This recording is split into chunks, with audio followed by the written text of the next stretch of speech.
Smart meter বন্ধ করো, smart meter বন্ধ করো। এপিডিসিএল গো ব্যাক, ভক্তি বিভাগ হাই হাই, ভক্তি বিভাগ হাই হাই। স্মার্ট মিটাৰ লগোৱাৰ পাছত আমাৰ যদি আহিছিল বিল 300 টকা, আমাৰ সাধাৰণ মানুহৰ ঘৰত যদি 300 টকা বিল আহিছিল, এতিয়া বৰ্তমান আহিছে 1200 টকা, 1000 টকা।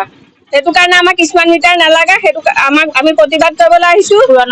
পুৰণা মিটাৰবিলাক আমাৰ ঘূৰাই দিয়ক, আমাৰ স্মাৰ্ট মিটাৰ উঠাই লৈ যাওক।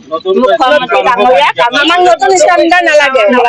আজি চামগুৰি চাৰ্কুল অফিসত চক্ৰ বিষয়া মহোদয়ৰ হাতত আমি এখন আজি স্মাৰক পত্ৰ প্ৰদান কৰিছো।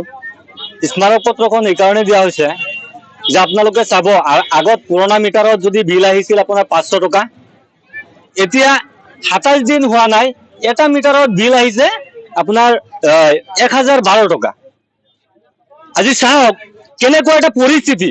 মানুহে 1 কেজি চাউল কিনিবলৈ মানুহে ভয় কৰে, বজাৰত যাবলৈ 500 টকা হাজিৰা কৰে মানুহে।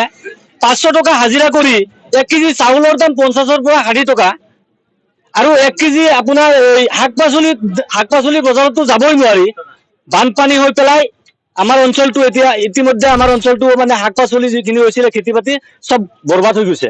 কিন্তু এতিয়া দেখা গৈছে যে সেইটো সময়ত, এই দুৰ্যোগৰ সময়ত এতিয়া স্মাৰ্ট মিটাৰ বিলাক লগাই মানুহক যেনেদৰে হাবাতৰি খুৱাব বিচাৰিছে, যেনেদৰে মানুহক শোষণ কৰিব বিচাৰিছে এই চৰকাৰখনে, তো খুব দুৰ্ভাগ্যজনক। আজি চাব, আমি এপিডিচিএলৰ মানুহখিনিক ক'লে, এপিডিচিএলৰ মানুহখিনিক ফোন কৰি ক'লে সিহঁতে কিন্তু গুৰুত্ব নিদিয়ে। এজন মানুহে যদি কয় দম দি পেলাই অফিচৰ পৰা ওলাই দিয়ে। তাৰপিছত যদি 10-20জন মানুহ একেলগত গোট খাই যায়, কৈছে বোলে এইটো ভুল ক্ৰমে হৈ গ'ল, ভুল ক্ৰমে এইটো হৈ গ'ল, এইটো দিয়ক, এইটো আপোনাক দিয়ক, বিলটো দিয়ক, ঠিক কৰি দি আছো। এনেকুৱা অৱস্থা এই আপোনাৰ এই এপিডিচিএল অফিচত।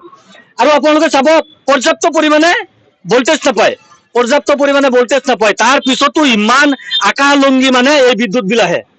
এতিয়া দেখিবলৈ পাইছো আমি এই বিদ্যুৎ বিভাগটো সক্ৰিয় দিব বিচাৰিছো।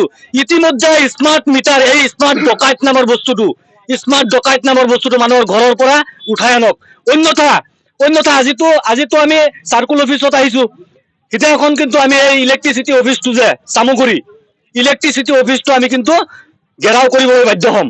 আৰু ৰাজপথ কিন্তু অৱৰোধ কৰি দিয়া হ'ব। আমাক দুখীয়া মানুহক যদি এনেদৰে আমাক যদি শোষণ কৰিব বিচাৰে চৰকাৰখনে।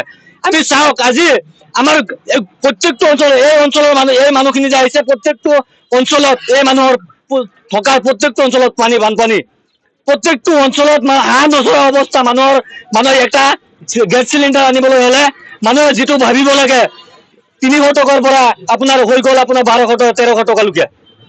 আপোনাৰ 1 কেজি চাউলৰ কিমান দাম, 1 কেজি মিঠাতেলৰ দাম কিমান। সেইটো সময়ত এই বিদ্যুৎ বিভাগটোৱে আমাৰ লগত যিটো খেল খেলি আছে, এই খেলটো কিন্তু ইতিমধ্যে যদি স্মাৰ্ট মিটাৰ যদি ঘৰৰ পৰা উঠাই নানে, তেতিয়াহ'লে কিন্তু এই প্ৰতিবাদ কিন্তু ভয়ংকৰ হ'ব। আৰু এই স্মাৰ্ট মিটাৰ আমি কিন্তু কুঠাৰেৰে কোবাই ভাঙিম ঘৰত গৈ।